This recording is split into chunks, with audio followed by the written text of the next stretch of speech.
क्या आपने कभी सोचा है नया उत्तराखंड कैसा दिखेगा? हिमालय की वादियों में आधुनिक एक्सप्रेसवे चलती हुई, पहाड़ों के ऊपर से रोपवे और देहरादून, ऋषिकेश, हरिद्वार जैसे शहरों में आधुनिक मेट्रो नेटवर्क हो।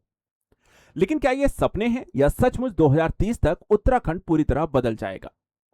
हम आज बात करेंगे ऐसे 10 बड़े मेगा प्रोजेक्ट के बारे में जो आने वाले समय में उत्तराखंड में पर्यटन, रोजगार, उद्योग और पूरी अर्थव्यवस्था को बदलने वाले हैं और एक नए उत्तराखंड की नींव रखने वाले हैं। तो वीडियो को पूरा देखिए और जानिए यहाँ पर उत्तराखंड में क्या कुछ होने जा रहा है। लास्ट का यहाँ पर जो प्रोजेक्ट है वो सिर्फ न उत्तराखंड बल्कि पूरे भारत के धार्मिक और सांस्कृतिक पर्यटन को पूरी तरह बदलने वाला है। तो चलिए शुरू करते हैं, कैसा दिखेगा नया उत्तराखंड। सबसे पहले यहाँ पे देखिए, सबसे पहला जो प्रोजेक्ट यहां पर होने वाला है वो चार धाम ऑल वेदर रोड प्रोजेक्ट का, जो हर मौसम में सुरक्षित यहां पे यात्रा का संकल्प देता है। चार धाम के बारे में बात करें तो इसमें यमुनोत्री, बद्रीनाथ, केदारनाथ, गंगोत्री और यमुनोत्री आपको आते हैं और ये 889 किलोमीटर का लंबा एक सड़क नेटवर्क होगा जो इन चार आपको कहते हैं चार धाम यात्रा जो है उसको कनेक्ट करने वाला है। हर मौसम में आपको सुरक्षित यात्रा प्रोवाइड कराएगा। फायदा यह होगा कि यात्रा का समय कम हो जाएगा, साथ ही साथ भूस्खलन प्रभावित क्षेत्रों से बेहतर सड़कें उपलब्ध होंगी और पर्यटन को बड़ा फायदा होता हुआ दिखाई देगा। इसके अतिरिक्त देखा जाए तो जो वर्तमान स्थिति इसको लेकर के है, तो यहां पर अधिकांश हिस्सों पे कार्य पूरा हो चुका है और कुछ संवेदनशील क्षेत्रों में ही निर्माण कार्य बचा है। यानी कि अब यहां पर नए उत्तराखंड में आपको चार धाम यात्रा करना बहुत आसान होने जा रहा है।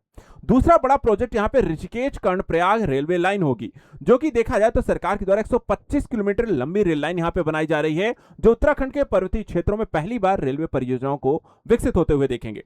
खास बातें यह होंगी कि इसमें 16 से अधिक सुरंगें होंगे और अधिकांश जो मार्ग होगा सुरंगों से होकर के गुजरने वाला है। एक तरीके से देखें, फायदा यह होगा कि पहाड़ों में भी रेल यात्रा संभव होगी और साथ ही साथ चारधाम यात्रियों को सीधा सीधा लाभ होने वाला है। यानी कि अब यात्रा का समय भी बचेगा और साथ ही यहां पर यात्रा ज्यादा मनमोहक और आरामदायक होगी। दिल्ली देहरादून एक्सप्रेसवे के माध्यम से उत्तराखंड को जहां पर दिल्ली से कनेक्ट किया जाएगा। इस तरीके से हम देखें तो हाई स्पीड एक्सप्रेसवे के माध्यम से दिल्ली और देहरादून अब आपको पड़ोसी जिले जैसे लगेंगे। फायदा होगा कि मात्र 2.5 घंटे में आप दिल्ली पहुंच सकते हैं और पर्यटन निवेश से आपको दिल्ली से उत्तराखंड की ओर तेजी से आना शुरू हो जाएगा। इससे वन्यजीव संरक्षण को लेकर के एलिवेटेड रोकथाम भी किए गए हैं, ताकि पर्यावरण का संरक्षण एक तरफ है और उद्योगों के विकास के लिए निवेशित प्रक्रियाएं और बेहतर कनेक्टिविटी के माध्यम से आसान सफर विकसित किया जा रहा है। चौथा जो प्रोजेक्ट यहां पर है चार धाम रेलवे प्रोजेक्ट का है, यानी कि सिर्फ रोड कनेक्टिविटी ही नहीं, यात्रियों को यहां पर श्रद्धालुओं को अब इन चार धाम को रेल नेटवर्क के माध्यम से भी जोड़ने की एक दीर्घकालिक परियोजना पर काम किया जा रहा है, जिसके तहत ये यात्रा आसान हो, पर्यटन आसान हो और साथ ही स्थानीय अर्थव्यवस्था को भी मजबूती हो। स्थिति यह होगी कि सर्वे और तकनीकी अध्ययन यहां पर शुरू हो चुका है, यानी कि रोड प्रोजेक्ट पूरा हो जाने के बाद अब रेल प्रोजेक्ट पर भी काम शुरू होगा और एक साथ आपको दो सुविधाएं होंगी, यानी कि आप रोड नेटवर्क का प्रयोग करना चाहते हैं या रेल नेटवर्क का, यह आपके पास ऐसे विकल्प उपलब्ध होंगे। अगला जो प्रोजेक्ट है वो बरेली हल्द्वानी ग्रीनफील्ड एक्सप्रेसवे का है, जो कुमायूं क्षेत्र की नई रफ्तार विकास की नई दिशा तय करने वाला है।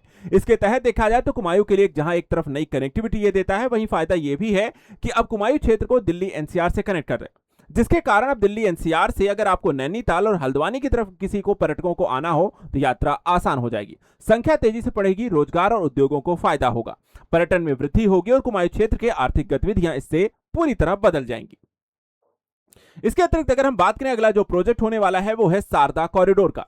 शारदा कॉरिडोर जो है आस्था, पर्यटन, विकास की एक नई पहचान के दृष्टिकोण से विकसित किया जा रहा है। सरकार के द्वारा टनकपुर क्षेत्र में धार्मिक और पर्यटन विकास में तेजी लाई जाएगी। उद्देश्य यह है कि मां शारदा धाम का विकास किया जाए और नेपाल से धार्मिक पर्यटन को भी यहां पर तेजी से, अगर उनको नेपाल के यात्रियों को भी, श्रद्धालुओं को भी अगर यहां पर यात्रा करनी है, आना है, तो उसको भी विकसित करें, आसान एक सफर दें और संभावित लाभ होगा कि सीमा क्षेत्र से आपको आर्थिक विकास भी संभव हो सकेगा। इसके अलावा देखा जाए तो क्योंकि उत्तराखंड के पास कोई यहां पर बंदरगाह नहीं है, इसलिए सरकार के द्वारा एक ऐसा ही लैंड पोर्ट बनाया जा रहा है जिसे बनबसा लैंड पोर्ट कहा जा रहा है। यह भारत नेपाल व्यापार और विकास के लिए एक नए द्वार का प्रयोग किया जाएगा, यानी कि भारत नेपाल के लिए यहां पे आधुनिक लैंड पोर्ट विकसित करना, जिससे दोनों देशों के बीच व्यापार यहां पर हो सके। फायदा व्यापार के साथ साथ माल परिवहन में तेजी लाने को लेकर के भी है और प्रभाव यह होगा कि सीमा क्षेत्र में रोजगार के आपको नए अवसर बढ़ते हुए दिखाई देंगे, यानी अंतर्राष्ट्रीय व्यापार को यहां पर उत्तराखंड के माध्यम से होना संभव बनाया जाएगा। इसके अलावा देखा जाए तो देहरादून अर्बन रोपवे भी विकसित किया जा रहा है। इसके तहत अगर हम देखें तो सरकार के द्वारा भी प्लान यह है कि हम देहरादून के ऊपर एक आधुनिक रोपवे नेटवर्क को विकसित करें, जिसके माध्यम से शहर में ट्रैफिक की समस्या में कमी आए और पर्यावरण अनुकूल एक परिवहन को विकसित किया जा सके।